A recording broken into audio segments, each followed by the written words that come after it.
Halo semua, ya balik Pak lagi di Angga.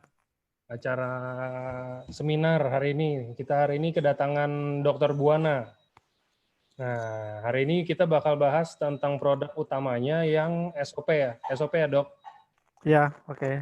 SOP 100. Jadi nanti Dr. Buana ada sedikit mau jelasin tentang produknya, terus biasa dilanjutin nanti sama Q&A. Jadi kalau yang punya pertanyaan nanti boleh ditanyain langsung ke Dr. Buana. Saya yang bacain nanti. Oke, langsung aja kalau gitu. Sebentar. Oke, ini dia. Suara saya jelas ya, Pak Angga? Jelas, Dok? Ya. Oke.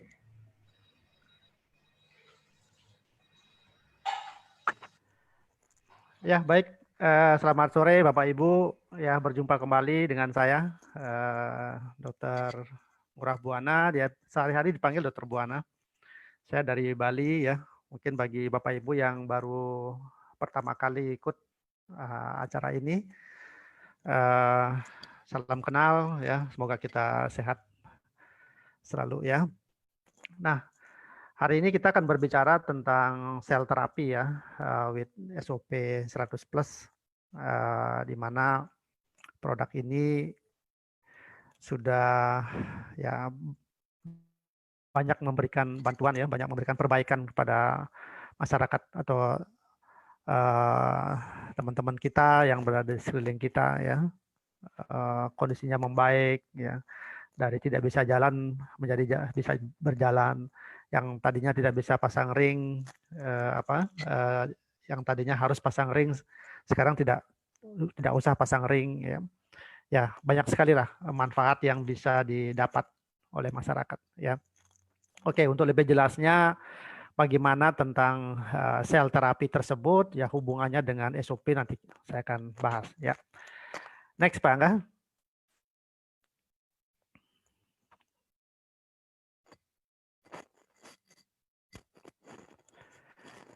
Ya,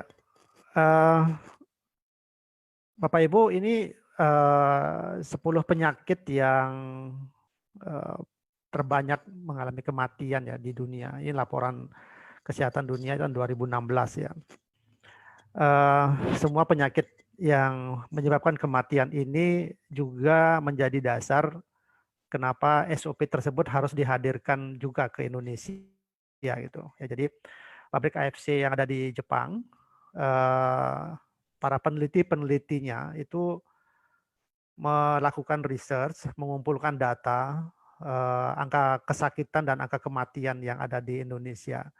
Nah, mereka meramu sedemikian rupa makanan kesehatan yang cocok untuk masyarakat Indonesia sesuai dengan angka kesakitan dan kematian yang ada di Indonesia. Jadi di antara 10 penyakit ini ya, mungkin kedudukannya bisa turun naik ya. Sekarang ini kan penyakit jantung yang paling banyak, kemudian stroke dan lain sebagainya ya. Tetapi yang sekarang ini terjadi adalah kanker ya, sudah mulai lebih naik lagi posisinya yang menggantikan penyakit-penyakit yang lain. Demikian juga dengan diabetes ya. Ya, jadi penyakit-penyakit ini yang harus kita waspadai bahwa semakin lama penyakit-penyakit ini akan terus menjadi satu momok buat kita, menjadi satu kewaspadaan juga buat kita. Ya, di usia-usia kita yang masih muda pun penyakit-penyakit ini sudah mulai timbul dan bisa menyebabkan kematian. Ya, dan sebagian besar penyakit ini berhubungan dengan pembuluh darah, ya, berhubungan dengan pembuluh darah. Jadi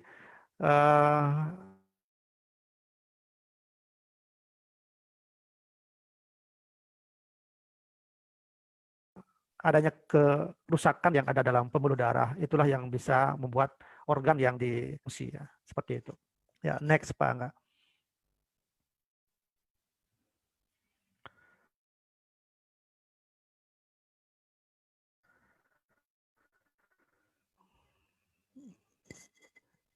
Ya, tentu dalam kehidupan pasti akan terjadi kematian gitu ya.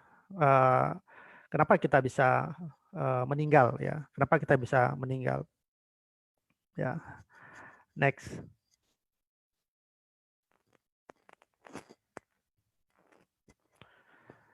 Ya, secara fisiologis bahwa proses penuaan itu menyebabkan terjadi penurunan fungsi dari organ-organ ya. Nah, kenapa terjadi suatu penurunan fungsi? Itu disebabkan karena sel-sel yang membentuk organ tersebut itu juga sudah banyak mengalami kerusakan dan kematian. Nah, itu. Jadi satu organ bisa berfungsi dengan baik bila mana secara utuh organ tersebut yang ditopang oleh sel-sel itu memang masih baik kondisinya. Nah, seiring dengan bertambahnya umur, jadi semakin tua umur kita, ya, jadi sel-sel yang membentuk organ tersebut banyak yang mengalami kematian dan kerusakan. Dan akibatnya adalah organ yang termasuk organ vital yang ada dalam tubuh kita, ya, seperti otak, jantung, paru-paru, hati, ginjal. Bila mana ada satu ataukah organ vital yang lain itu juga mengalami satu kegagalan, itulah yang mengakibatkan nanti terjadinya suatu kematian. Gitu. Ya, jadi organ vital yang menjadi pendukung utama di kehidupan kita itu sangat penting, ya, sangat vital untuk kita terus pertahankan. Jadi seperti itu. Ya, jadi sekali lagi proses penuaan itulah yang secara fisiologis ya yang menyebabkan fungsi dari organ-organ tubuh kita itu mengalami kemunduran untuk menopang kehidupan. Ya, next Pak.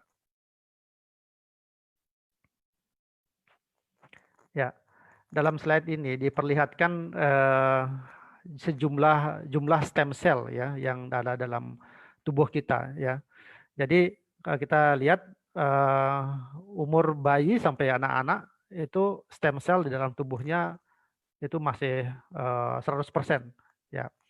Nah, di atas 18 tahun ya stem cell-nya itu sudah mengalami kemunduran jumlahnya ya sampai pada akhirnya umur 60 tahun ke atas hanya tersisa 5% saja. Nah, inilah yang mengakibatkan kenapa kemampuan stem cell untuk menggantikan sel-sel yang mati dan yang rusak dalam organ tersebut mengalami penurunan. Jadi karena jumlah ataukah aktivitas dari stem cell itu pun sudah mengalami kemunduran. Jadi itulah kenapa diibaratkan jadi semakin umur kita bertambah tua, kemampuan kita untuk mempertahankan fungsi dari organ-organ tubuh kita itu semakin melemah gitu. Ya, sekali lagi terapi sel ini sangat berhubungan nanti dengan adanya stem cell di dalam tubuh kita, baik dari sisi jumlah maupun dari sisi fungsinya itu. Ya, next Pak.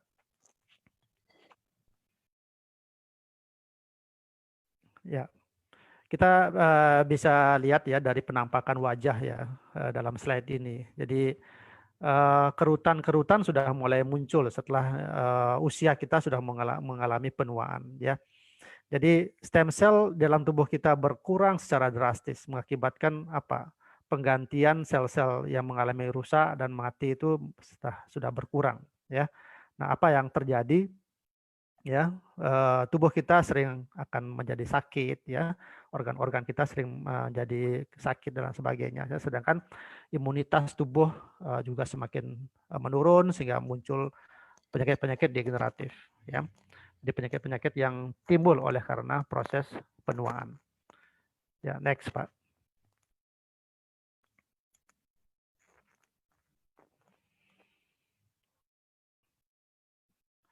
Ya, Bapak Ibu, tubuh kita atau organ-organ yang dibentuk oleh sel-sel kita itu setiap harinya mengalami proses kematian ya, proses pergantian. Jadi setiap hari itu ada miliaran sel, ada sekitar 400 miliar sel yang mengalami kematian dan penggantian. Itulah secara alaminya. Nah, Kalau tadi saya katakan anak-anak atau bayi yang masih bayi, umurnya yang masih muda, itu memiliki stem cell yang masih 100%, artinya apa? Kalau 400 miliar yang mengalami kerusakan dan kematian, 400 miliar juga yang akan tergantikan. Nah, kalau dalam posisinya balance seperti begini, seimbang seperti begini, tentu organ vital, ya saya selalu menggarisbawahi ini karena menopang kehidupan ya. Jadi organ vital itu pasti akan terus berfungsi gitu. Nah, bagaimana kalau seandainya eh, kemampuan penggantian sel oleh stem cell itu sudah tidak mampu lagi menggantikan keseluruhan dari sel-sel yang rusak maupun yang mati. Ya, tentunya secara hitung-hitungan, kalau seandainya satu organ itu terbentuk oleh 1 miliar sel misalnya, kalau yang menggantikan tidak sama dengan jumlah yang mati, tentunya sel yang membentuk organ tersebut pasti akan jumlahnya semakin lama semakin berkurang. Nah itu, jadi akan tetapi setiap hari tidak semuanya tergantikan yang baru. Ya, ini yang perlu kita pahami ya, karena berhubungan dengan aktivitas dari stem cell tersebut. Gitu. Next, Pak. Ya. Jadi ini secara perhitungan secara ilmiah ya, jadi tidak pasti ya bahwa segitu jumlahnya dalam jumlah sel yang ada dalam tubuh kita ya. Jadi secara ilmiah diperkirakan ada 60 sampai 100 triliun sel yang membentuk tubuh kita ini. Nah, di bagian kanan itu ada organ-organ yang memiliki sel-sel yang setiap harinya atau setiap detiknya mengalami kematian. Jadi bisa dibayangkan Bapak Ibu, jadi kalau seandainya misalnya otak yang mengalami kehilangan 190.000 sel dalam satu hari misalnya. Ya, tentu kalau otak yang masih bagus pada anak-anak misalnya yang di mana stem cell-nya masih bagus. Jadi dalam satu hari itu pun akan tergantikan 190.000 sel. Jadi seperti itu. Nah, kita-kita ini yang memiliki umur yang sudah 40 tahun ke atas seperti itu, ya karena jumlah stem cell-nya sudah mencapai 50 atau kurang dari seperti jumlah yang lazimnya, tentu tidak 190 sel yang akan tergantikan setiap hari. Ya, demikian juga dengan jumlah sel untuk darah, ya kulit, jantung dan lain sebagainya. Ya. Jadi ini ilustrasi ya supaya kita mendapatkan gambaran bagaimana proses tubuh kita ya, kenapa misalnya kita mengalami luka di kulit, kenapa tiba-tiba sekian hari penyembuhan kulitnya menjadi sempurna kembali ya. Jadi pada anak-anak biasanya terjadi luka pada kulitnya, penyembuhannya pasti lebih sempurna ketimbang usia-usia yang sudah tua. Itulah perbedaan yang bisa terjadi kalau seandainya mengalami satu proses kerusakan di dalam tubuh kita. Next. Nah, jadi untuk tetap bertahan hidup, ya fungsi dari organ tersebut, maka sel yang mati dan rusak tersebut itu harus digantikan. Nah, istilah ini yang disebut sebagai proses regenerasi. Ya, jadi untuk membuat organ tersebut bisa bekerja dengan baik ya. Jadi sel-sel yang mati itu harus digantikan dengan sel yang baru. Jadi itulah istilah yang baru ya, mungkin buat Bapak Ibu yang baru bergabung di sini. Jadi proses penggantian dari sel yang rusak dan mati oleh sel yang baru itu disebut sebagai regenerasi sel. Nah, inilah nanti yang akan kita fokuskan, kita bicarakan nanti di dalam kita membicarakan masalah SOP ya. Nah, kenapa? Karena salah satu paten yang dimiliki oleh SOP tersebut adalah kemampuan untuk meregenerasi sel itu. Gitu, ya. Baik, next. Nah, jadi kesimpulannya, jadi bila sel yang mati dan rusak tersebut tidak diregenerasi, ini menyebabkan jadinya jaringan menjadi rusak, ya, sehingga organ-organ juga tidak bisa berfungsi baik. Nah, hubungan antara kerja satu organ atau sistem tersebut menjadi kacau dan terjadi kegagalan banyak organ. Inilah yang menyebabkan kematian. Jadi Bapak Ibu, adanya proses regenerasi inilah yang bisa mempertahankan kehidupan kita. Jadi kapan tidak terjadi proses regenerasi, ya fungsi organ tersebut akan menurun gitu. Ya, next. Nah, kadang kita berpikir begini, ya, kenapa sih sel tersebut bisa rusak gitu, ya? Nah, secara alami kan sel-sel yang ada dalam tubuh kita kan sudah dipertahankan oleh stem cell, ya. Tapi menjadi pertanyaan, oh sel juga bisa rusak gitu, ya. Nah, ini yang akan kita bahas. Ya, ada faktor dalam dan faktor luar ya, yang ya next bisa next Pak. Ya, untuk di faktor luar ya, ini kondisi eksternal dalam lingkungan kita yang terjadi ya. Jadi ada polusi udara ya, makanan yang tidak sehat, minuman kita ya, kebiasaan kita untuk merokok dan sebagainya ya, banyak yang sudah ada makanan pengawet, banyak mengandung pestisida dan sebagainya. Nah, hal-hal yang seperti begini sudah tidak bisa kita hindari lagi di zaman kemajuan seperti begini ya. Kita banyak istilahnya mau mau mau instan lah gitu ya. Kita pesan makanan, tapi lebih pada lifestyle kita. Ya, jadi walaupun misalnya lingkungan kita sudah demikian tidak sehat, tapi kalau kita bisa ngerubah lifestyle kita, ya sekarang menjadi kebiasaan baru kan, setiap kita pergi sekarang harus pakai masker, setiap mau masuk ke ruangan kita harus cuci tangan dan lain sebagainya. Nah, kalau kebiasaan-kebiasaan itu pun nanti ke depan itu menjadi satu hal yang harus kita laksanakan, itu juga bisa mengurangi potensi untuk terjadi kerusakan sel.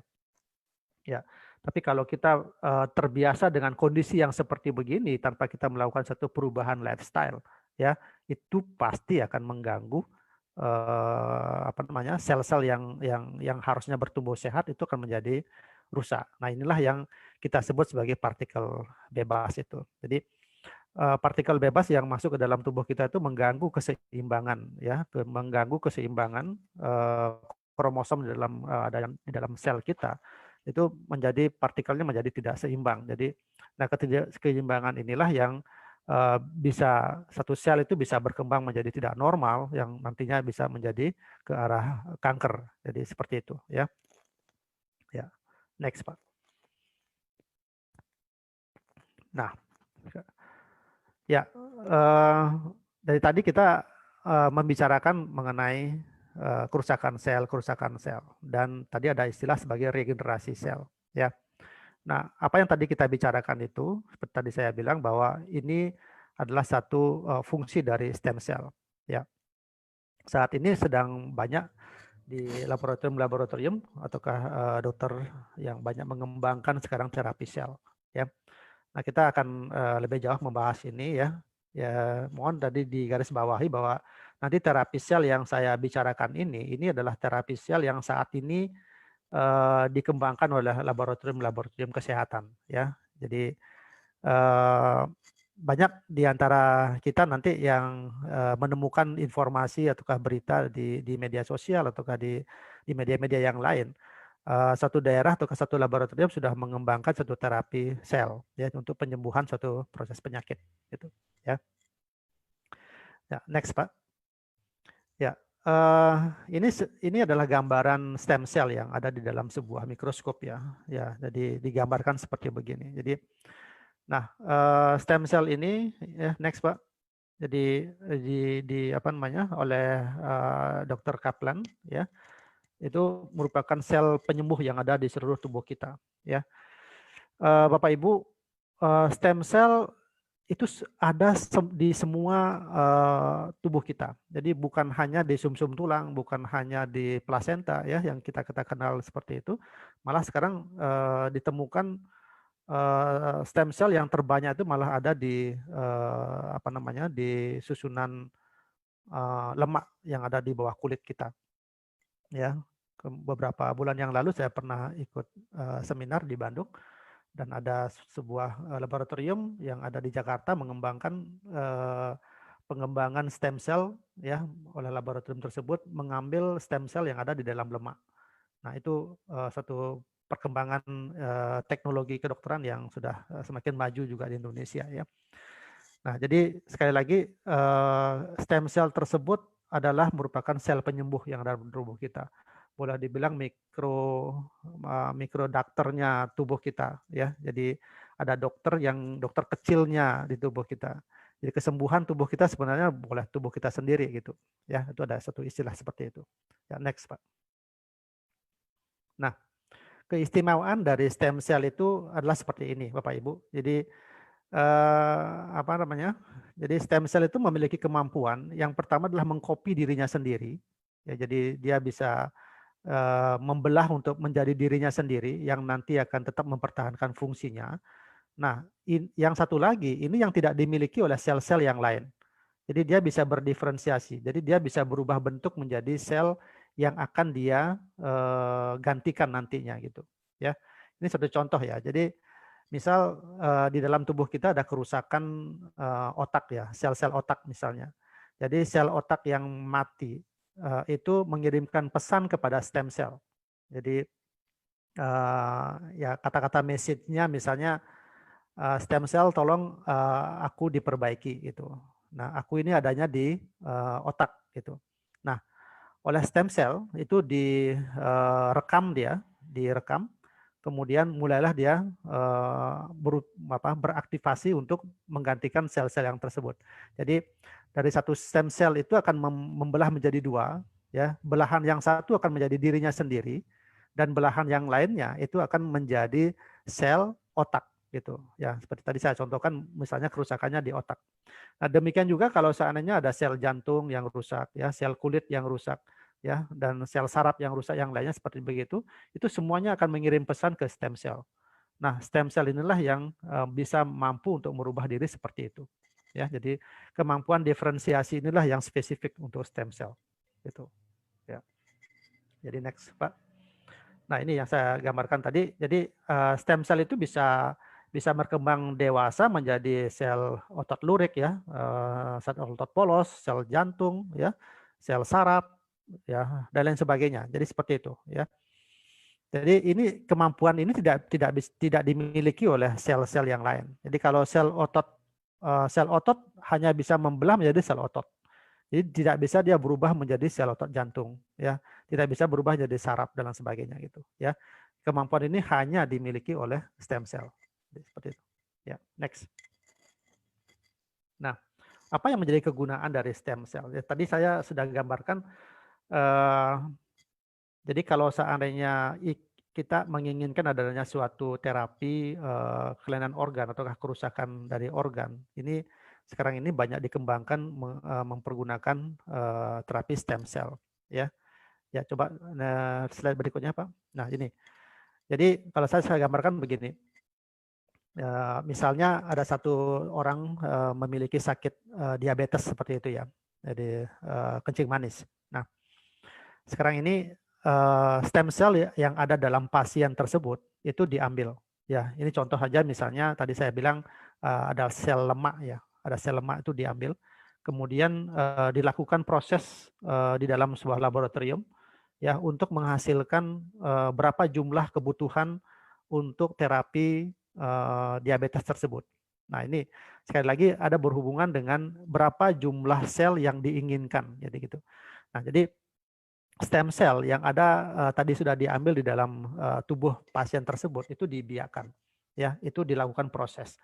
Nah, tadi saya bilang kemampuan dari stem cell tersebut adalah melakukan diferensiasi. Nah, inilah yang menjadi kerumitan ya, kerumitan dari seseorang yang berfungsi untuk menghasilkan sel-sel pankreas ya. Bagaimana mungkin di luar tubuh kita itu bisa merubah stem cell ya, berubah bisa menjadi sel-sel pankreas gitu. Nah, tentu ini merupakan satu kemajuan teknologi ya dari suatu laboratorium. Nah, jadi peneliti tersebut ada apa namanya memasukkan growth factor namanya ya. Jadi dia memisahkan bukan memisahkan, dia merangsang stem cell tersebut agar bisa berubah menjadi sel pankreas. Nah, inilah yang saya katakan sebagai growth factor itu ya. Jadi stem cell muda yang akan berkembang menjadi sel-sel apa namanya sel-sel pankreas itulah yang akan disuntikkan ke tubuh ataukah ke organ pasien ini. Ya, sekarang berapa jumlah yang diinginkan? Nah, inilah yang kita katakan itu tergantung dari berat badan dari pasien itu. Nah, itu. Ya, ini kan ada satu teorinya ya, di satu misalnya untuk melakukan perbaikan sel pankreas itu misalnya ini dibutuhkan 2 juta sel per kilogram berat badan. Ya, ini misal saja berat badan dari pasien tersebut misalnya 50 kilogram. Jadi kalau misalnya 2 juta itu tinggal dikalikan 2 kali 50. Jadi ada 100 juta sel ya yang harus dihasilkan oleh laboratorium tersebut untuk disuntikkan ke organ pankreas. Nah, menghasilkan 100 juta sel inilah yang merupakan satu harga yang sangat mahal ya. Jadi tidak mudah buat laboratorium itu menghasilkan sel-sel muda yang sejumlah itu. Jadi semakin banyak ada kebutuhan satu organ tersebut udah disembuhkan, jadi semakin banyak pula nanti biaya yang harus kita keluarkan untuk membiayai ataukah membiayai laboratorium tersebut untuk menghasilkan sel-sel yang muda itu. Nah, saya lanjutkan lagi. Jadi pada saat sel-sel muda tersebut disuntikkan ke organ tubuh pasien itu, dia akan menjadi sel-sel baru, ya, menjadi sel-sel baru di mana sel-sel tersebut akan berkembang dewasa untuk menggantikan organ ya, untuk menggantikan organ yang mengalami kerusakan tersebut. Nah, inilah satu fungsi dari terapi sel yang saya maksud, di mana penghasilan dari adanya sel-sel muda yang untuk menggantikan itu memang membutuhkan satu teknologi tersendiri ya, dan biaya yang demikian mahal juga gitu ya. Next. Nah, tadi kan saya bilang proses terapi sel yang ada di pasaran seperti ini itu kan tadi saya bilang itu mencapai ratusan juta ya, karena hitung-hitungannya tadi kan bayangkan kalau 100 juta sel di mana harga dari satu sel ya, satu sel itu misalnya Rp1 atau sampai Rp1,5. Berarti kalau menghasilkan di 100 juta sel, paling tidak uang yang kita keluarkan itu adalah antara 100 sampai 150 juta sel. Nah, ini 100 sampai 150 juta rupiah yang kita harus beli, yang kita harus bayar ke laboratorium tersebut. Nah, itu ya, jadi kenapa stem cell yang seperti ini sangat mahal ya, sangat sulit ya. Kenapa sulit ya? Karena menghasilkan itu tidak mudah gitu ya, dan kondisinya tidak stabil. Jadi bisa saja pada saat disuntikan ya, pada saat disuntikan itu terjadi kematian dari stem cell, tidak kecocokan dan lain sebagainya. Nah, inilah yang terjadi saat ini ya, dengan model-model terapi sel yang terapi sel langsung ya, seperti itu. Next, Pak. Nah, ini hanya mempertegas saja bahwa terapi yang seperti ini sangat mahal ya, sangat mahal, mencapai ratusan juta, dan penyuntikannya tidak hanya sekali, itu bisa 2-3 kali ya untuk mencapai hasil yang optimal ya. Next. Nah, sekarang ini kita berada dalam satu masa periode alternatif terapi stem cell ya. Kenapa kita katakan alternatif ya? Karena ya saat ini kita sedang dalam mengkonsumsi satu produk makanan kesehatan, di mana produk ini memiliki kemampuan yang hampir sama ya dengan kemampuan stem cell itu. Ya, next. Nah, ini yang saya bilang ya, kita sudah diperkenalkan yang namanya sebagai SOP 100 ya. Ini sebagai satu terapi sel yang dari Jepang ya. Mereka SOP 100 ini ya sudah kita kenal memiliki 3 paten ya. Next, Pak. Nah, kalau kita lihat dari kandungan dari SOP ini ya, kandungan utamanya ini adalah asam amino ya. Ini asam amino. Jadi yang kumpulan nama-nama asam amino yang ada di dalam SOP itu ya, dari sisi jumlah dan kandungannya itu lebih banyak daripada human placenta dan placenta rusa ya, dari sisi jumlah dan kandungannya. Ini bayangkan ya, Jadi asam amino itu kan ada dua, asam amino esensial dan asam amino non esensial. Yang non esensial ini yang memang sudah ada di dalam tubuh kita. Yang esensial ini yang justru tidak bisa diproduksi oleh tubuh kita. Ini yang nah kedua asam amino inilah yang dimiliki oleh salmon ya. Ya jadi kita cukup cukup berbahagia ya, cukup bangga juga saat ini kita sedang dalam posisi atau sedang dalam konsumsi makanan kesehatan yang sangat bagus ini. Next, Pak. Nah, saya sampaikan ya bagi Bapak Ibu yang sudah sering mengenal ini, tentu paten-paten ini yang harus Bapak Ibu sampaikan ya kepada pasien ya, jadi kepada calon member dan sebagainya ya. Nah, kenapa saya sangat menekankan ini? Karena kita tidak boleh overclaim ya. Kita tidak boleh overclaim. Kita tidak hanya tidak boleh menjual testimoni ya. Jadi kita selalu menyampaikan kepada orang yang mau mengkonsumsi ataukah orang yang kita prospek, kita jual patennya ini. Ya, kalau kita ngomongin paten itu sudah melampaui, sudah berada pada posisi kemampuan tertinggi dari suatu produk. Jadi tidak bisa terbantahkan gitu, ya. Jadi sudah melalui satu uji-uji yang paling bawah sampai yang paling atas. Nah, kenapa kita harus menjual ini ya? Ya karena untuk menghasilkan paten ini tidak mudah, ya. Sebuah pabrik bisa mempatenkan suatu produknya itu pasti melalui satu ujian yang luar biasa dan membutuhkan waktu yang lama ya. Ini kita sangat bersyukur sekali. Sekali lagi kita sangat bersyukur sekali kita dibawakan dari Jepang ke Indonesia dan mereka memang sangat concern untuk membantu kesehatan masyarakat Indonesia ya. Nah, bagaimana mungkin dalam satu produk itu dengan harga yang boleh dibilang relatif murah ya, tetapi bisa memberikan satu dampak kesehatan yang luar biasa itu ya. Kita melihat, mendengar rasa syukurnya pasien yang tadinya berada dalam kondisi koma di rumah sakit ya, setelah mengkonsumsi ini dalam beberapa minggu, beberapa bulan tiba-tiba sadar kembali ya. Pasien yang tadinya tidak bisa berjalan kembali dan sebagainya. Jadi sekali lagi Bapak Ibu, ini paten-paten yang harus Bapak Ibu ketahui ya. Paten nomor 1 ya, memperbaiki, mengaktifkan kembali sel ya. Yang kedua ya bisa meningkatkan perbaikan sirkulasi darah ya. Dan yang ketiga itu skin improvement.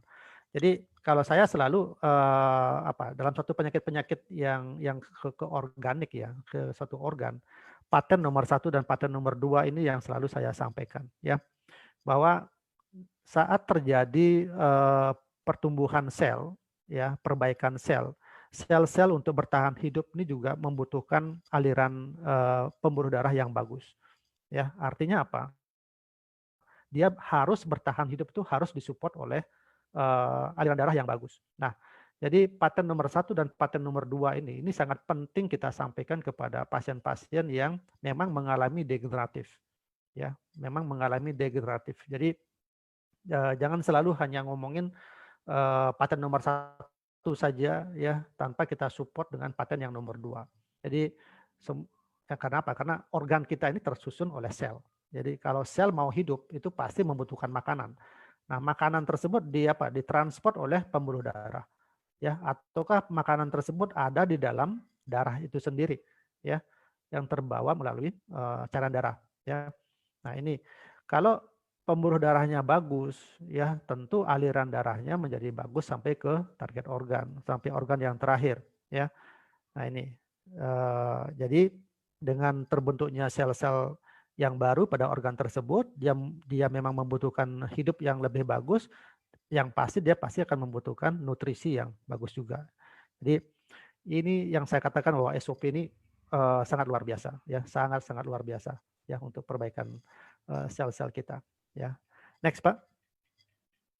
Nah, jadi Bapak Ibu, saya hanya menyampaikan beberapa saja manfaat-manfaat dari SOP ini. Jadi nanti Bapak Ibu bisa gali lagi ya, baik di YouTube maupun di media-media sosial yang dimiliki oleh AFC Life Science. Ya, next. Jadi Ini hanya beberapa saja, jadi bisa untuk meregenerasi sel ya yang kita sudah ketahui ya. Next. Ya, untuk pembuluh darah ya. Jadi sebagai anti hipertensi. Jadi, sekali lagi SOP ini bukan obat anti hipertensi ya. Jadi bukan seperti itu gambarannya. Bukan seperti itu penjelasan kita ya. Jadi ini selalu berhubungan dengan perbaikan sel ya. Jadi kita ketahui salah satu penyebab dari hipertensi itu adalah karena kekakuan pembuluh darah, ya penumpukan kolesterol, penumpukan trigliserid dan sebagainya yang mengakibatkan terjadi eh, pembuluh darah tersebut menjadi tidak menjadi bagus ya. Jadi kekakuan itu menyebabkan terjadi hipertensi dan sebagainya ya. Next Pak. Ya, ini tentu lagi ya di jantung ya. Jadi seperti tadi sel-sel jantung itu juga membutuhkan nutrisi. Jadi makanya kelancaran sirkulasi darah di mana dengan oksigen juga bagus. Jadi termasuk fungsi jantung juga akan menjadi bagus ya, menurunkan tekanan darah ya, mencegah penyakit jantung dan lain sebagainya ya. Baik, terus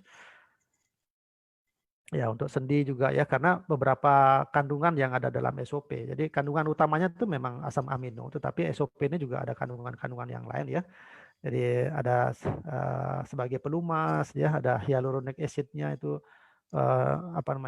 dan kolagennya itu berfungsi untuk melenturkan ya.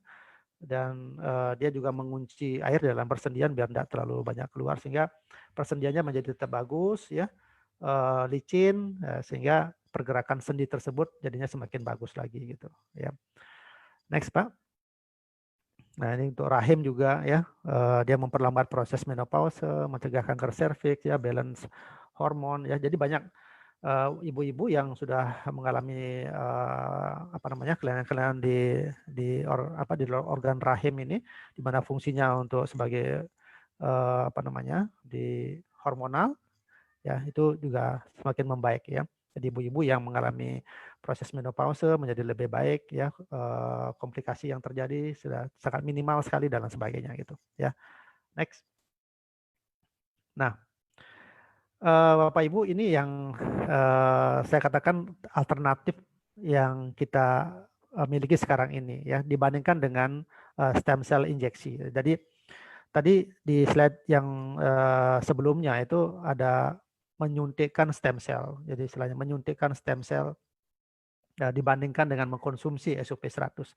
Jadi kalau kita bandingkan ya, kalau untuk menyuntikkan pastilah tenaga dokter yang harus ada ya. Tapi kalau meminum SOP itu tidak harus dokter yang meminumkan ya, siapa saja bisa minum, siapa saja mampu mengkonsumsi ini gitu ya. Penyuntikan stem cell itu sangat sulit ya, sangat sulit. Itu membutuhkan keahlian. Ya kalau minum SOP ya sangat mudah ya. Tinggal disobek, dituangkan di dalam air ataukah ditaburkan di bawah lidah ya tinggal konsumsi, tinggal minum itu ya. Nah, injeksi stem cell sangat mahal ya. Seperti tadi ratusan juta ya. Tapi kalau SOP ini masih bisa terjangkau ya. Jadi pembeliannya tidak harus ratusan juta di awal gitu ya.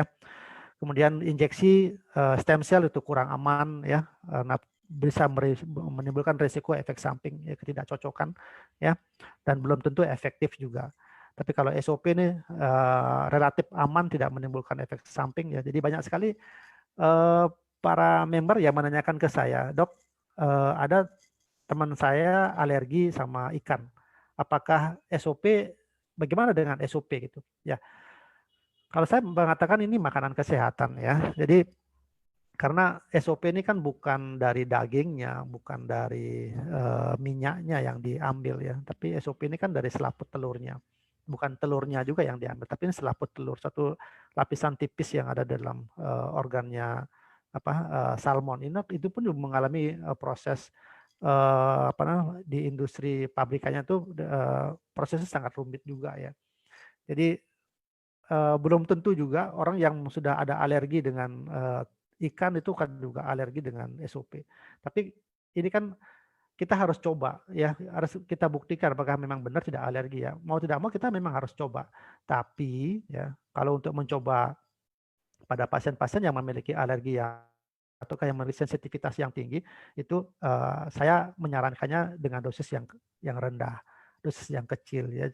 Ya, kalaupun misalnya memang saya tidak menyangkal juga bahwa ada juga yang memang alergi dengan ini, tapi untuk memberikan pasien-pasien yang memang sebelumnya kita sangka dengan ada alergi, kita memulainya dengan dosis yang rendah. Itu saran saya, ya. Next. Ya. Bapak Ibu, inilah perbedaan ya yang kita bisa lihat pada wanita ini, yang sisi sebelah kanannya dia, ya sisi sebelah kanannya dia yang tanpa SOP, dan sisi sebelah kirinya dia itu adalah dengan SOP. Jadi kita bisa bayangkan skin improvement yang dimiliki oleh paten SOP ini bisa membuktikan banyak sekali, bukan hanya ibu-ibu, bapak-bapak pun ya itu dengan konsumsi SOP yang secara rutin itu pasti akan mendapatkan hasil perbaikan kulit yang luar biasa ya. Jadi nggak usah diomongin deh kalau misalnya seorang ibu mengatakan kulit saya halus ya, jadi kulit saya bercahaya cerah kembali ya. Jadi, ya seperti itulah. Memang itu nggak bisa terbantahkan ya. Next Pak. Ya. Oke, penjelasan saya sudah selesai. Oke, mungkin hampir 45 menit ya. Kita akan lanjutkan dengan pertanyaan. Ya. Oke, Silakan saya Pak Tom. baca pertanyaannya kali dok ya. Ya. Oke, sebentar. Udah Oh, banyak ini sih. 500 orang sudah join ya. Iya, tadi full.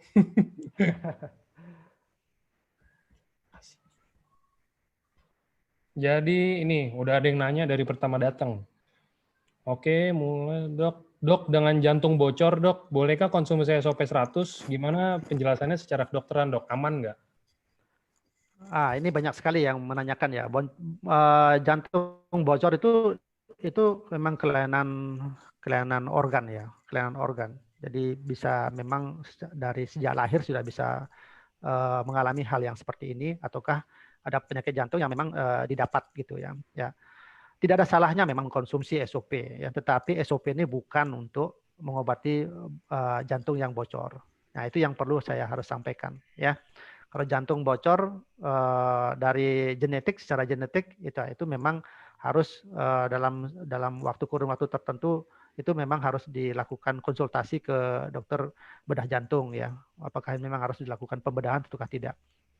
Tapi kalau pasien-pasien yang mengalami jantung bocor itu akibat dari satu kebiasaan hidupnya, misalnya oleh karena hipertensi mengakibatkan jantungnya membesar ya, sehingga katupnya menjadi tidak bagus lagi, itu juga mengalami kebocoran ya. Mungkin istilah kebocoran ini adalah satu kelainan fungsi ya, yang seharusnya jantung itu dipompakan bagus ke dalam paru-paru, kemudian ataukah ke dalam seluruh tubuh itu tidak mengalami fungsi yang membaik lagi. Nah, disinilah SOP itu sebenarnya peranannya bukan pada jantungnya, tetapi bagaimana dia memperbaiki sirkulasi yang ada di dalam pembuluh darah tersebut itu ya.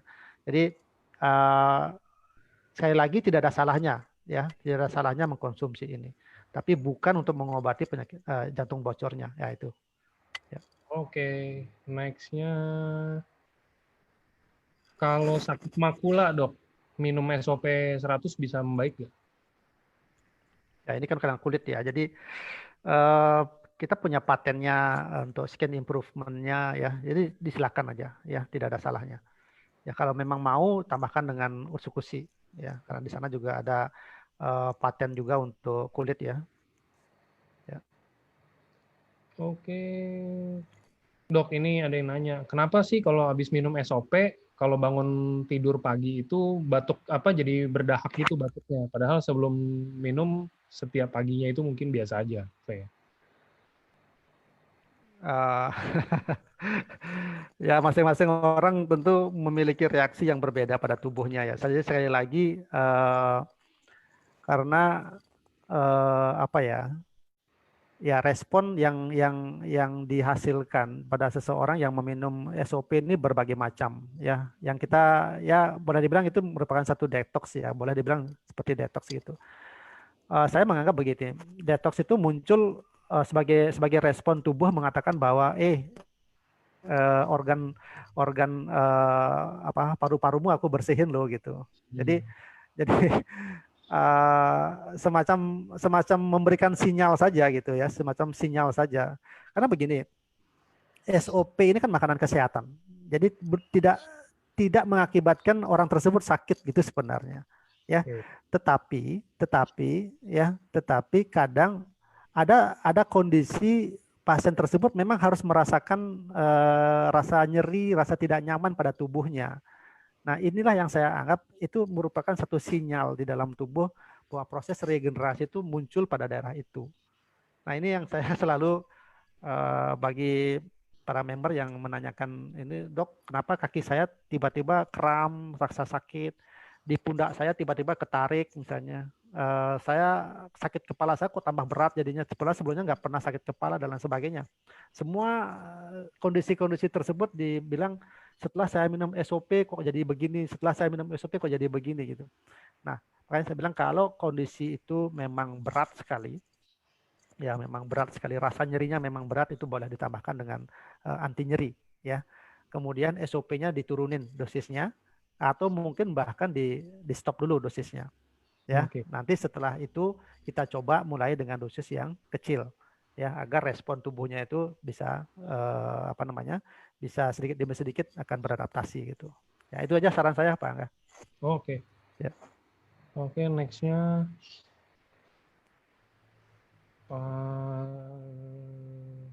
oke, ini saya ada yang mau tanya dok. Jadi ada pasien umur 17 bulan udah divonis leukemia ALL L1.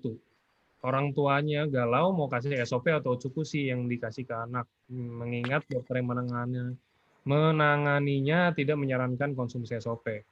Anak ini lagi menjalani kemo kelima hari ini, udah nggak tahu berapa lama, kemungkinan 2 tahun ke depan katanya untuk kemonya itu. Jadi kira-kira tetap dikasihnya itu SOP atau UTSU atau gimana dok? Ya, ini satu pertentangan yang sulit untuk kita mungkin satu sisi dokter yang menangani memberikan satu warning, jangan jangan ini jangan itu ya. Di satu sisi orang tua pasien mendengarkan ada informasi bahwa ada makanan kesehatan yang bisa untuk membantu kesehatannya. Kalau saya berpikir begini Pak, eh, sekali lagi ini bukan obat ya, ini bukan suplemen, tapi ini berupa makanan kesehatan saja, berupa makanan kesehatan saja. Jadi namanya makanan kesehatan siapapun orang bisa mengkonsumsinya ya. Jadi kalau kita terlalu ketakutannya bahwa ini akan menyebabkan begini begitu, ya ya saya mengatakan ya silakan lah gitu. Tapi kalau saya tidak ada salahnya ya kita memberikan ini kepada anak itu ya. Tapi SOP bukan untuk menyembuhkan ya, bukan untuk menyembuhkan, itu kan karena kanker ya. Lagi ada beberapa hal yang mungkin kita harus garis bawahi ya Pak, untuk bahwa kita tidak boleh overclaim ya, misalnya untuk kanker ini bisa enggak untuk kanker, wah ini penyembuhan untuk kanker sampai saat ini enggak ada obatnya. Jadi SOP tidak berfungsi untuk menyembuhkan kanker ya, tapi bisa memperbaiki kondisi pasien. Kemudian untuk kelainan genetik itu juga tidak bisa kita overclaim ya, kelainan genetik, tapi bisa diperbaiki akibat dari kelainan genetiknya ya. Misalnya kelainan organik ya, itu juga pasti tidak akan bisa diperbaiki oleh SOP. Nah, kondisi-kondisi yang seperti ini jangan kita mengoverclaim ya, jangan kita mengatakan bahwa semua penyakit tidak bisa disembuhkan, bisa diinikan oleh SOP, bukan. Hati-hati sekali ya. Saya sering diskusi dengan Pak Ernest, dengan Pak Niko ya, dok tolong disampaikan batasan-batasan dari SOP atau ursikusi yang kita miliki ini biar para member kita jangan terlalu mengoverclaim sehingga nanti ada kekecewaan pada pasien yang mengkonsumsi ya, yang memang tidak bisa disembuhkan, tidak bisa diperbaiki, ya jangan kita katakan itu bisa diperbaiki, bisa disembuhkan. Ya kita terus terang saja mengatakan bahwa ini tidak bisa memperbaiki kesehatan Anda, tidak bisa menyehatkan Anda kalau minum ini ya, tapi paling tidak bisa memperbaiki kualitasnya ya, yang tadinya tidak bisa tidur menjadi tidur misalnya, tapi tidak memperbaiki penyakit dasarnya. Nah, ini yang harus Bapak Ibu harus pegang ya, untuk bisa kita memberikan support yang terus-menerus pada pasien ya. Nah, kembali lagi ke pasien yang leukemia tersebut, saya mengembalikan kepada orang tua pasien, ya silakan saja ikuti sarannya dari dokter, silakan ya. Tapi kalau saya tidak ada salahnya untuk memberikan ini kepada putranya. Ya. Oke. Mungkin ini bisa ngejawab juga, ini ada yang nanya, saya konsumsi SOP kurang lebih 1 minggu, rasanya jadi ngantuk, padahal di siang hari aja ngantuk. Itu normal nggak? Ya, Mungkin ya, mirip-mirip komen tadi tuh. ya betul. Jadi itu hanya respon tubuh aja. Ya. Oke. Nextnya, kalau untuk penyakit keterbelakangan mental, dok, SOP bisa untuk bantuin gitu nggak? Untuk kan kalau ini kalau keterbelakangan mental ada sarafnya yang rusak atau gimana gitu. Ya, kalau untuk yang seperti ini mungkin tidak ya. Itu kan karena apa ya?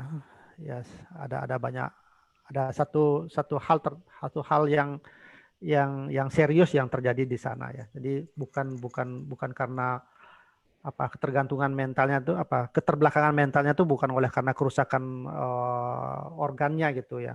Tapi sekali lagi tidak ada salahnya kita memberikan SOP ya, tidak ada salahnya kita memberikan SOP ya. Siapa tahu nanti hal-hal yang negatif yang dimiliki oleh pasien yang mengalami keterbelakangan mental tersebut bisa diperbaiki ya.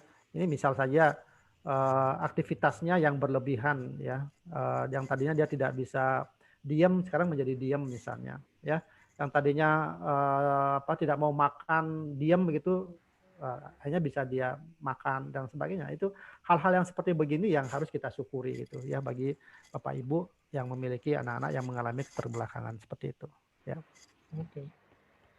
Oke.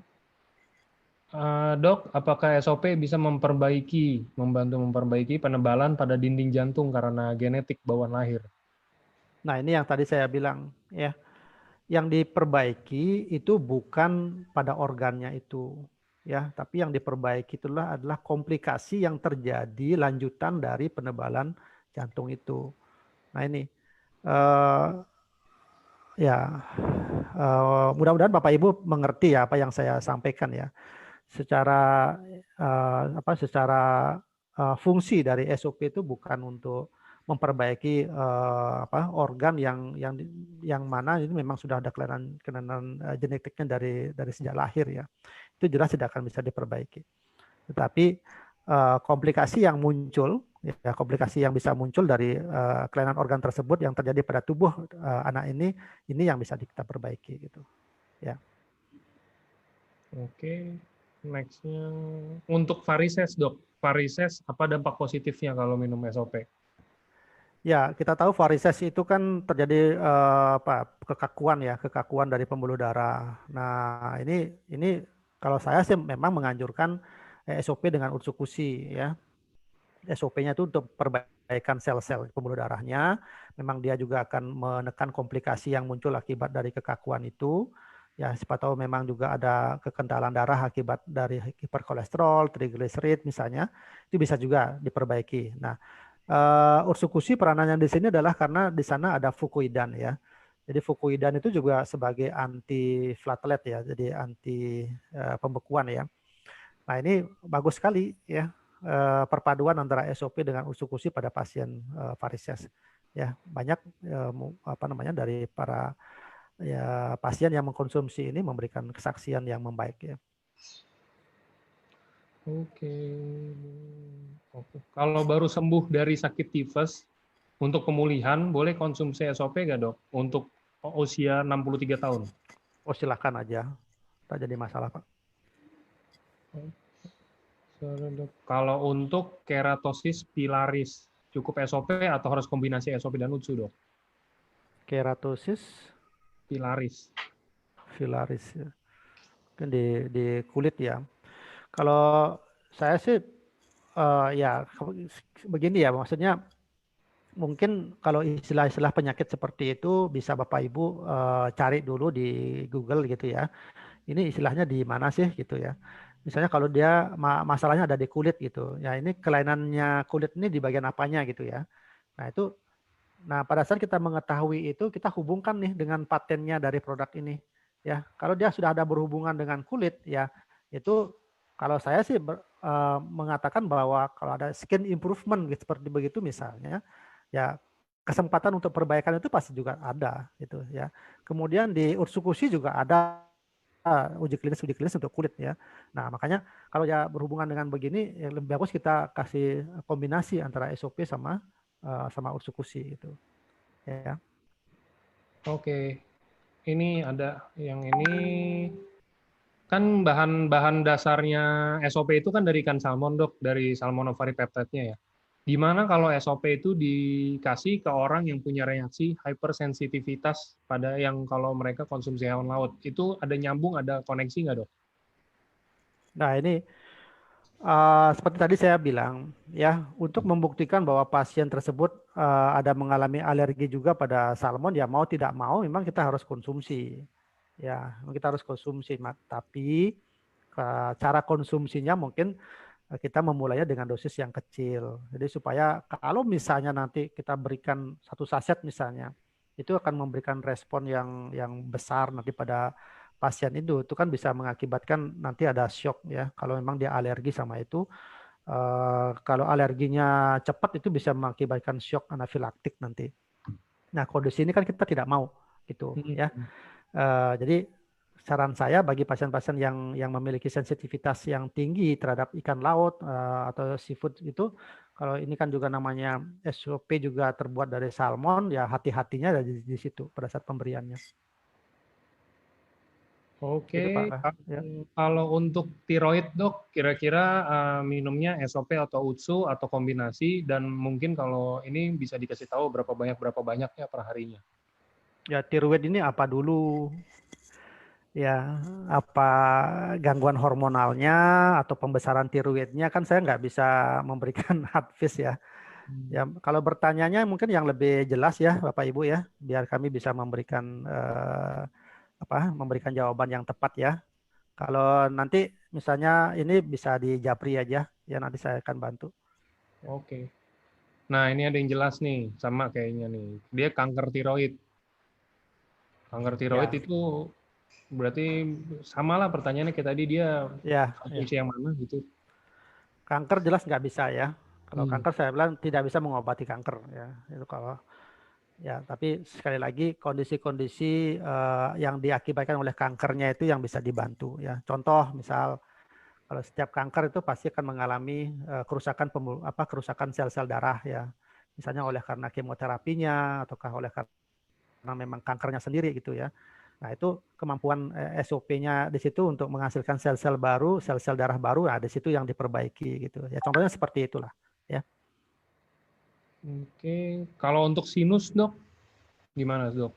SOP, UTSU atau Ya, ini makanya kombinasi? ini sinus ini kan banyak banyak penyakit Pak enggak. Jadi ada sinusitis oleh karena alergi ya, oleh karena sinusitis oleh karena infeksi ya, itu kan pasti beda-beda ya kita punya ini ya.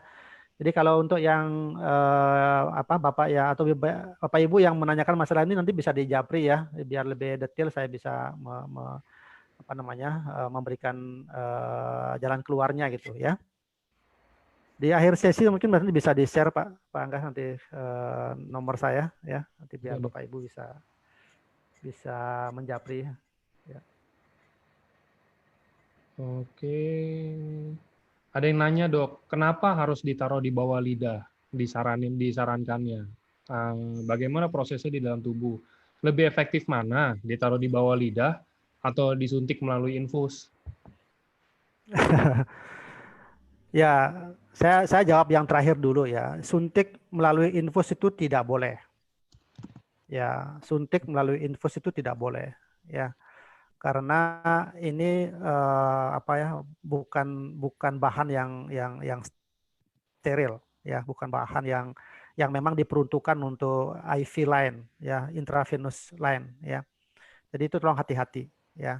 Tapi diberikan melalui sonde boleh nggak? Boleh ya. Artinya yang langsung ke lambung itu memang di situ ya.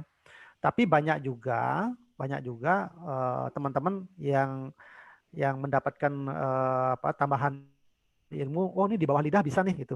Ya karena memakai pengalaman ada pasien dengan hipertensi misalnya diberikan obat di bawah lidah ya. Nah, kenapa di bawah lidah? Ya itu karena pembuluh darah, sel saraf di sana banyak ya. Jadi cepat memang terserap di sana. Itu ya, silakan aja sesuai dengan kenyamanan dari Bapak Ibu, yang mana saja boleh ya.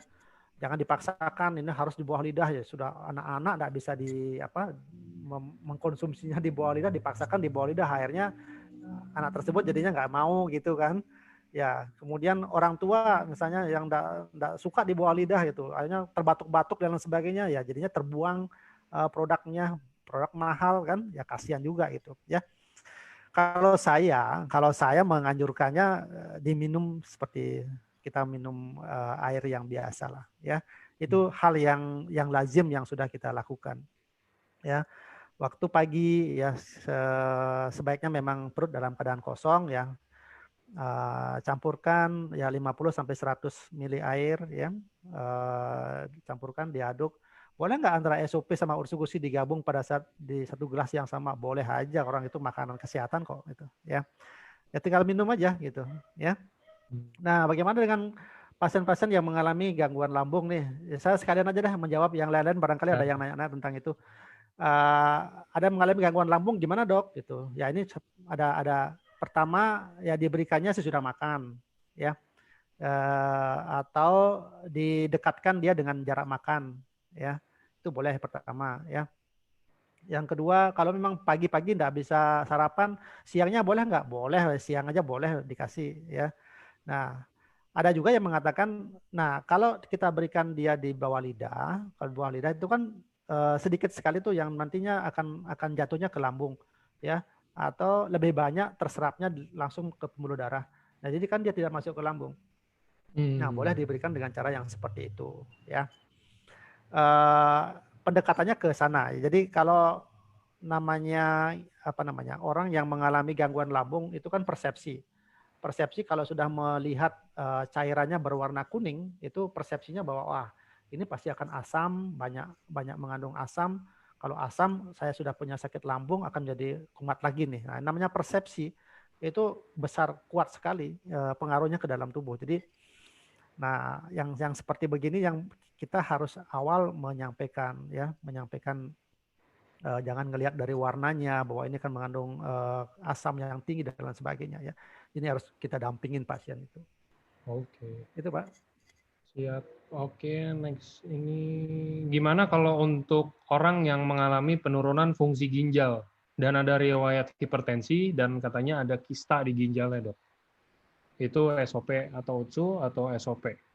Ya, Dok. berapa hari yang lalu dokter Luigi ya sempat juga menyampaikan tentang penyakit ginjal ya, salah satunya tentang kista ginjal ya. Kalau kista ginjal itu memang satu gangguan terbentuknya cairan ya, kantong-kantong cairan yang ada di dalam ginjal itu sendiri dan sehingga mengganggu fungsinya ya. Ini kalau kondisi seperti ini memang jelas tidak bisa tidak bisa memperbaiki kista ginjalnya ya, tetapi sel-sel yang rusak akibat dari kista ginjal itu yang bisa diregenerasi ya. Jadi sisa ginjal yang masih bagus itulah yang dipertahankan, paling tidak dipertahankan fungsinya ya, dipertahankan fungsinya sehingga filtrasi ginjal tersebut masih tetap bagus ya.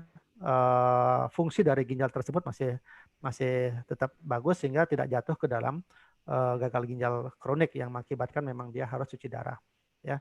Jadi saya sih lebih banyak menganjurkan untuk minum SOP saja ya, karena untuk kemampuan regenerasi selnya itu. Saat ini saya juga ada punya pasien ya yang dengan kista ginjal yang sudah mungkin 30 tahun, 40 tahun dia sudah menderita itu. Saat ini sedang mengkonsumsi SOP. Ya, kondisinya pasien mengatakan kondisi saya lebih baik, Dok. Walaupun misalnya HB-nya belum bisa dipertahankan ya. Masih ada penyuntikan hemapo dan lain sebagainya. Tapi secara umum mengatakan sejak saya minum SOP kondisi tubuh saya semakin baik. Artinya apa? SOP ini tidak hanya memperbaiki ginjalnya, ya, tetapi organ-organ yang lain juga mengalami penurunan, itu juga sedang diregenerasi. Inilah yang dinyatakan secara umum oleh pasien tersebut, mengatakan bahwa tubuhnya sehat. Itu, ya, itu Pak Angga. Oke. Next-nya ini, Dok. Ada yang nanya, Wah, ponakan saya umur 3 tahun, Dok. Ujung kelingkingnya nggak bisa lurus. Kata dokter pernah ada periksa, katanya ada ganjalan di persendian dan harus dipotong jarinya. Apa bisa dicoba dikasih SOP 100, Dok, untuk membantu dengan harapan kalau bisa nggak jadi dipotong. Iya, ini kelainan-kelainan yang organik ya. Apa namanya? Ya, kalau misalnya orang tua tidak menghendaki anaknya dioperasi seperti itu, misal, ya nggak ada salahnya kita kita melakukan upaya, ya tentunya apa yang bisa diperbaiki dengan SOP ini, ya, ya saya katakan ya jaringan-jaringan yang mengalami masalah di kelingking itu yang mungkin diperbaiki, ya mudah-mudahan saja ada kemukjizatan gitu terhadap kelingkingnya ini yang tadinya tidak bisa lurus, bisa bisa bengkoknya bisa berkurang misalnya seperti itu. Nah, ini kan satu hal yang luar biasa ya. Dicoba aja kalau memang tidak ingin dioperasi gitu ya. Itu aja ke ini saya. Oke. Oke, sebentar. Next. Oke. Anak Oke, ini anak saya umur 10 tahun, kecelakaan, kaki kirinya dioperasi dan pakai pen di pinggul. Keluar cairan bau di sela-sela gips dan demam. Itu kira-kira konsumsi SOP atau Utsukushi, Dok? Dan berapa banyak nih, kalau bisa Ya, dibantu? kalau sudah muncul bau dan demam itu menandakan ada infeksi ya. Infeksi pada operasinya ya. Nah, kalau kondisi yang seperti ini tolong segera ditindaklanjuti ya. Terapinya bukan mendahulukan SOP atau Utsukushi ya, tetapi ini harus dibawa ke rumah sakit ya untuk dilakukan tindakan lebih lanjut ya. Jadi harus nanahnya tersebut harus dikelola. Apakah dilakukan operasi ulang atau dibedah ulang, misalnya untuk pengeluaran itu, ataukah diberikan antibiotika itu kan nanti tergantung dari penilaian dokternya. Ya, nah SOP maupun Utsukushi bisa berperan di sini enggak? Ya, ini bisa mensupport ya. Kalau seandainya infeksinya tersebut sudah ditanggulangi, ya. Jadi kombinasi antara antibiotika ataukah tindakan operasi yang dilakukan pada pasien ini ditambah dengan SOP maupun Utsukushi itu kan memberikan hasil yang lebih bagus. Ya, jadi bukan meniadakan tidak pergi ke rumah sakit atau tidak kontrol ke dokter, tapi lebih pada SOP maupun Utsukushi-nya itu tindakan yang salah kalau saya. Dalam kondisi yang seperti ini loh ya, tolong dipahami itu ya. Kalau yang tadi ceritanya dari pasien ini saya wajibkan untuk ke rumah sakit atau kontrol ke dokter yang pernah menanganinya dulu. Ya. Oke. Oke, next-nya, oh ini tentang anak, Dok. Jadi kehamilan. Ada rekan kerja udah menikah sekitar 8 tahun tapi belum dikaruniai anak. Udah pernah cek ke dokter, katanya ada gangguan hormon di istrinya. Udah konsumsi obat-obatan herbal dan lain-lainnya, tapi nggak ngebantu. Nah, kalau mau konsumsi SOP 100 untuk terapinya, kira-kira dosisnya berapa per harinya, Dok? Ya, dipastikan dulu ya bahwa memang benar ini akibat ketidakseimbangan hormonal ya. Kemudian kelainan fisik di kedua belah pihak itu tidak ada lagi ya. Kemudian kesuburan dipastikan bagus ya. Kemudian waktu kumpulnya juga sesuai gitu ya. Artinya pasangan tersebut melakukan hubungan pas pada saat istrinya pas masa subur gitu ya. Nah, kalau kondisi-kondisi ini sudah dilakoni dan dinyatakan clear oleh dokter misalnya seperti itu, termasuk memeriksakan kondisinya dari suaminya ya, terutama dalam spermanya, kualitas spermanya itu sudah dinyatakan bagus seperti begitu, ya memang ada pengalaman ataukah testimoni beberapa pasangan yang tadinya lama tidak punya anak itu menjadi hamil lagi ya setelah mengkonsumsi SOP. Ya silakan mau dimulai dengan 2x1 ya ataukah langsung 2x2 ya itu silakan aja, itu masing-masing orang punya dosis sendiri-sendiri ya. Arti minimal itu 2x1 minimal ya. Minimal 2 kali. Oke, ini lanjut untuk ada lagi yang kayak hormon juga nanyanya. Umur 53 tahun wanita. Kalau minum SOP bisa menopause lagi, bisa bisa menstruasi lagi nggak dok? Padahal udah menopause. Saya nggak bisa mengatakan dia akan haid lagi ya, tetapi komplikasi dari menopause itu yang dikendalikan ya. Jadi rasa kecemasan yang berlebih, rasa panas, rasa kropos tulang dan sebagainya, rambut rontok dan sebagainya itu yang dikendalikan, itu yang bisa diperbaiki oleh SOP. Jadi bukan membuat dia haid lagi gitu. Saya kira mungkin bukan ke arah sana sih ya. Ini saya sakit mah dok, udah 10 tahun lebih. Ada asam lambung, asam lambungnya tinggi. Kira-kira kalau saya mau coba mulai konsumsi SOP 100, baiknya eh, makan dulu atau di sebelum makan dan dosisnya berapa banyak per harinya? Ya tadi saya sudah jawab ya yang sebelumnya ya. Untuk yang apa namanya yang untuk dosis itu kalau saya sarankan dimulai dari dosis yang kecil dulu ya. Setengah saset dulu misalnya dalam hitungan 3 sampai 7 hari ya. Coba lihat perkembangannya, lihat kondisi respon tubuhnya. Kalau dengan setengah saset tidak ada rasa nyeri ya, tidak ada kembung misalnya ya boleh dinaikkan lagi 3/4 saset misalnya ya. Sekian 2 sampai 3 minggu misalnya seperti itu. Kemudian amati pasien sendiri yang bisa melihat perkembangannya itu ya. Nanti bisa dinaikkan sampai maksimal mungkin bisa sampai 2 kali 2 ya. 2 saset pagi, 2 saset sore misalnya. Itu tergantung masing-masing pasien memiliki respon tubuh yang berbeda-beda. Artinya begini, ada pasien yang hanya 1 kali 1 keluhan lambungnya membaik. Ya berarti dosisnya dia ada 1 kali 1. Tapi ada juga pasien yang dosisnya 2 kali 1 ya. Minum 2 kali 1 baru keluhan lambungnya lebih bagus. Nah itu dosisnya dia segitu.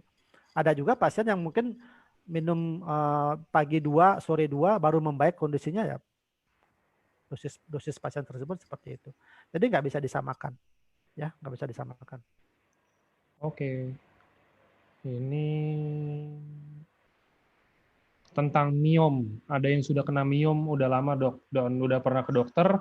Dokter Ya. bilang arahnya ke arah kanker. Kemudian udah disuruh kemoterapi, katanya untuk matiin sel yang rusak biar bisa dioperasi. Terus selama dia jalani proses kemoterapi, dia masih boleh konsumsi SOP nggak dok? Sebenarnya sementara kan kemo itu tujuannya untuk matiin sel, sedangkan SOP untuk regenerasi sel. Usianya 50 tahun. Boleh, boleh. Ya, boleh silakan. Ya, ya kita tahu tadi kan kemoterapi itu pasti dia akan membunuh baik sel kanker maupun sel tidak kanker kan dia pasti bunuh itu ya. Nah ini kan satu sisi SOP kan meregenerasi sel. Jadi kita main balap-balapan antara kemoterapi dengan antara pertumbuhan sel-sel yang sehatnya kan gitu ya. Jadi silakan dikonsumsi, nggak jadi masalah ya.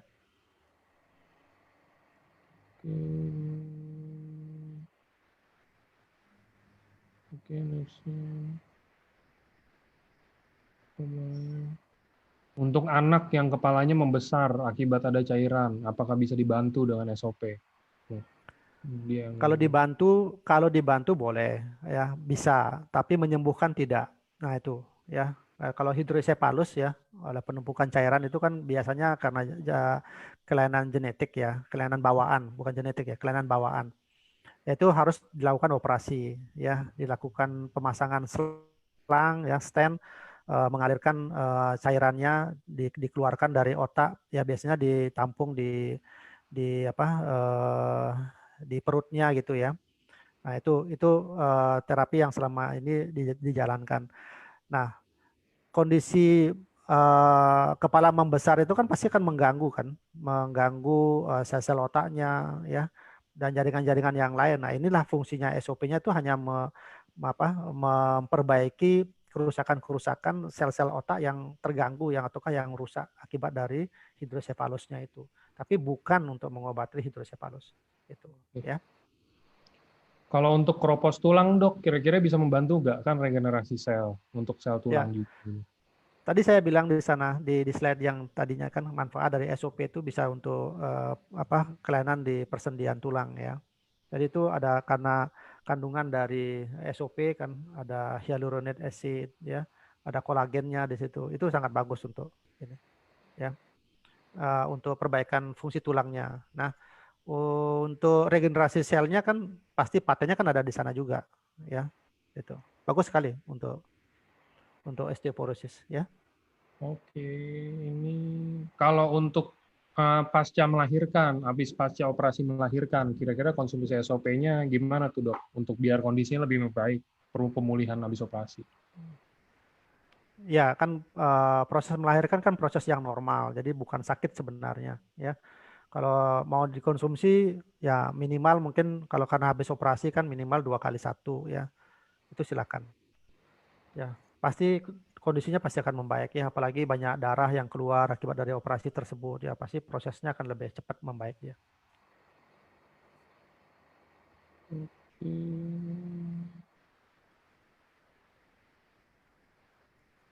Oh ini, sore dok, kalau udah gagal ginjal, udah cuci darah, dan minum airnya sekarang pun dibatasin.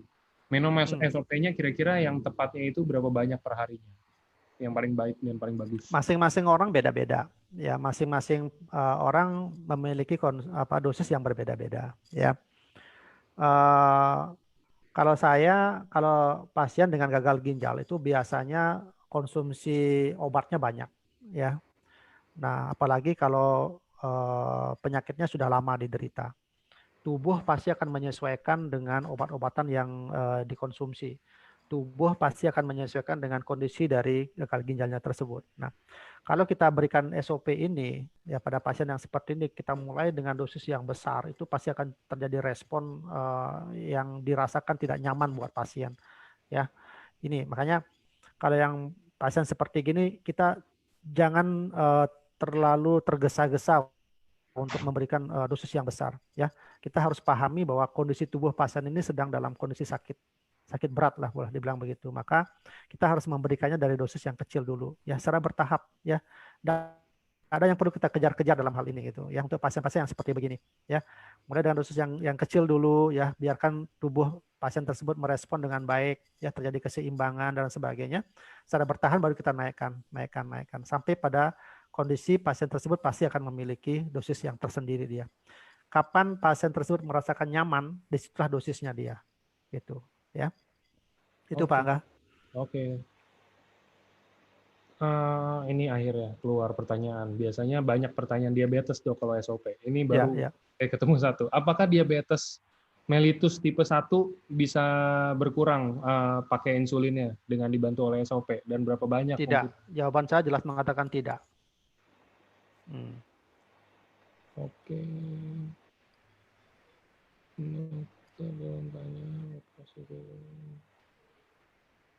Dok mau tanya kalau misalkan buat ada yang varikokel, apakah minum SOP bisa membantu? Tidak. Maksudnya tidak bisa menyembuhkan varikokel ya. Varikokel itu harus dioperasi ya, karena ada cairan di sana. Cairan yang tersebut tidak bisa dikeluarkan oleh karena SOP ya. Itu harus dioperasi. Nah, selesai operasi baru minum SOP gitu ya. Jadi jangan dibalik-balik ya kalau yang untuk sakit-sakit yang seperti begini ya. Oke. Kalau untuk pasien diabetes kronis yang sampai sebabkan matanya itu tidak dapat melihat, kira-kira disarankannya gimana ya dok SOP-nya? SOP atau UTSU Ya, atau ini bagus sekali pertanyaannya.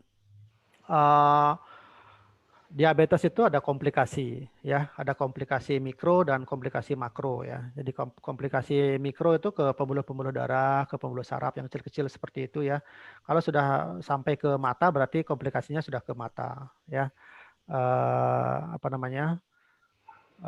Sudah mengalami katarak dan sebagainya ya. Nah, kalau untuk yang seperti begini itu saran saya sih dikombinasi antara SOP dengan usukusi ya. Nah, kenapa harus dikombinasi? Karena apa namanya? Kataraknya itu harus dilakukan operasi dulu, ya. Kataraknya harus dilakukan operasi. Kemudian pengendalian dari peningkatan gula darahnya itu bisa diperbaiki dengan SOP-nya, ya. Masalah berhubungan dengan pembuluh darah itu bisa dibantu dengan ursukusinya gitu. Nah, itu makanya kombinasi antara SOP dengan usukusi ini ya bisa membantu. Tapi untuk pasien yang katarak seperti begini, itu pasien memang harus dilakukan operasi dulu ya agar fungsi penglihatannya bisa kembali normal ya. Untuk pengendalian gula darahnya dan pencegahan komplikasi yang lain bukan hanya ke mata tapi nanti bisa ke jantung, bisa menyebabkan serangan jantung, bisa ke ginjal, nanti bisa ke gagal ginjal, bisa ke otak nanti menyebabkan stroke akibat dari diabetesnya ini yang harus kita cegah ya dengan mempergunakan SOP dan usukusi ini gitu. Oke dok, kalau Alzheimer dok bisa dibantu pakai SOP atau UTSU nggak? Ya itu memang patennya ya, memang patennya SOP ya, bukan usukusi ya, tapi ini patennya dari SOP karena Alzheimer itu kan memang terjadi kehilangan sel-sel saraf ya. Jadi itu memang fungsinya di sana ya. SOP aja. Oke dok. Ini ada pertanyaan umum yang mungkin harus diperjelas lagi biar ini soalnya ini sering ditanya. Ada yang kanker serviks udah belasan tahun sudah kenanya, terus udah histerektomi juga udah aman katanya. Terus kalau konsumsi SOP 100 lagi, dia bisa membangunkan lagi nggak dok sel kankernya?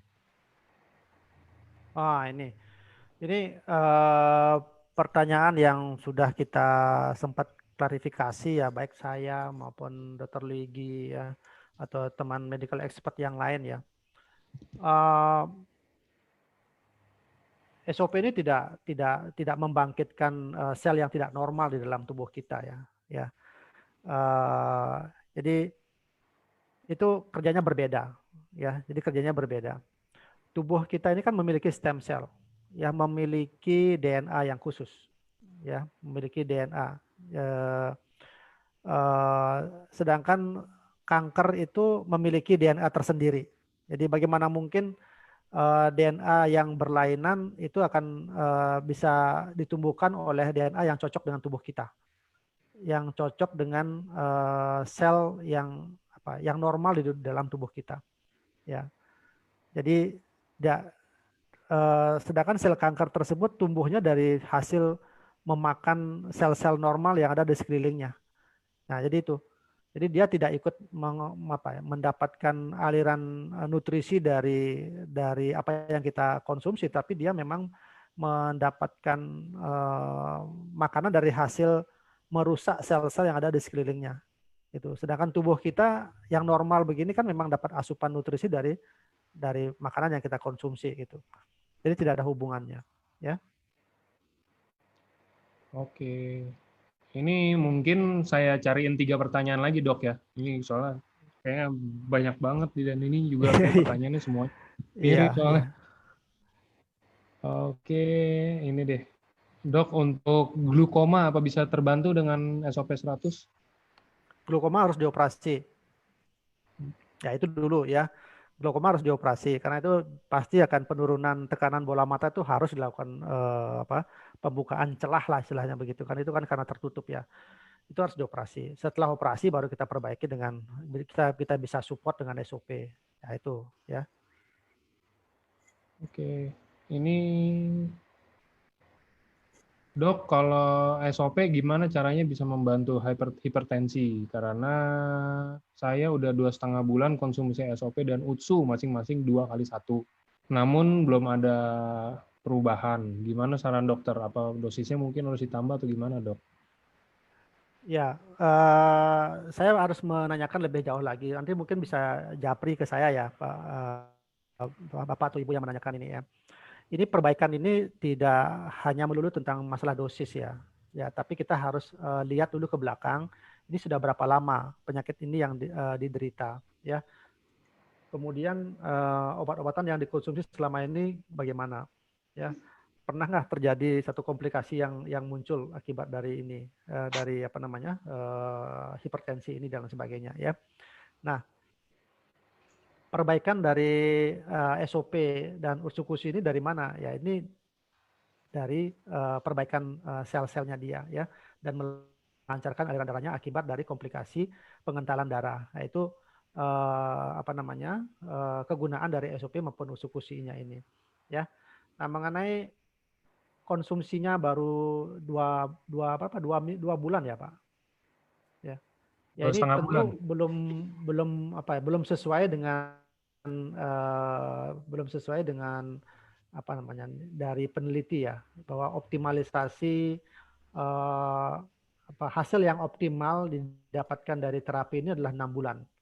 Nah itu ya, jadi kalau saran saya pada pasien ini coba diperbaiki dosisnya dulu ya, SOP-nya dinaikkan ya 2x2, kemudian ursukusinya itu minimal ya, itu minimal. Kalau pasien yang seperti gini, kalau saya sarankan sih lebih bagus pada SOP-nya ya, bukan ke ursukusinya ya. Nah, SOP-nya ini yang dimaksimalkan ya, bisa 2x2 atau bisa 3x2 ya. Nah, itu kemudian waktunya memang harus dilanjutkan ya. Jadi 2 bulan tidak cukup ya, tidak sesuai dengan yang diinginkan dari peneliti. Itu minimal optimalnya itu 6 bulan terapinya. Gitu. Oke dok, ini ada yang nanya, kalau untuk keputihan dok, kira-kira bisa nggak dibantu dengan SOP? Ya keputihan itu kan kalau bisa dibantu ya, tetapi terapi utamanya dia itu harus penyebab keputihan itu apa? Ya, apakah dia bakteri, apakah dia jamur dan sebagainya ya. Itu harus terapi utamanya harus di situ ya. Nah, sedangkan SOP maupun ursukusi ini bisa membantu mempercepat proses penyembuhannya ataukah kerusakan-kerusakan yang terjadi akibat dari gangguan keputihan itu ya. Jadi gitu. Oke. Ini masih banyak Pak Angga Ya ini pertanyaan-pertanyaannya. enggak, nih saya tanya udah rada ini kok, udah selesai dok. Oh gitu. Ini saya tanya, oke, untuk hernia dan hernia bisa dibantu dengan SOP atau UTSU ya dok? Hernia itu kelainan fisik ya, itu sebaiknya dilakukan operasi. Ya, itu dulu yang harus dilakukan ya. Kemudian setelah operasi ya baru harus bisa disupport dengan SOP ya untuk memperbaiki daerah yang dioperasinya ya, atau akibat dari hernianya itu. Ya, terapi utamanya adalah operasi kalau untuk hernia. Oke, kalau gitu udah sih dok kayaknya. Ini yang banyak pertanyaan tapi banyak yang double kayak sama-sama gitu. Ini kan udah terjawab sama dokter Buana ya. Jelas ini kan maksudnya general juga gitu. Ya, Oke. silakan buat para Bapak Ibu ya, silakan japri ke nomor saya ya, ke 0821 4413 0101 ya, 0821 4413 0101. Bisa di chat barangkali, mungkin silakan Pak Angga untuk bisa Berapa dok? ini. Nggak bisa ditulisin barangkali. 08 0821 Oke. 4413 Oke. 0101. Oke, udah dok. Ya. Oke. Oke, thank you dokter Terima kasih Buana. Pak Angga, terima kasih Bapak Ibu ya. Mohon maaf bila mana ada salah kata saya ya. Semoga sehat. Oke, thank you dok, thank you semuanya. Sampai jumpa di hari Senin. Hari Senin harusnya sama Pak Niko. Ada home talk. So nanti ada training mungkin. Oke, thank you semua. Happy weekend.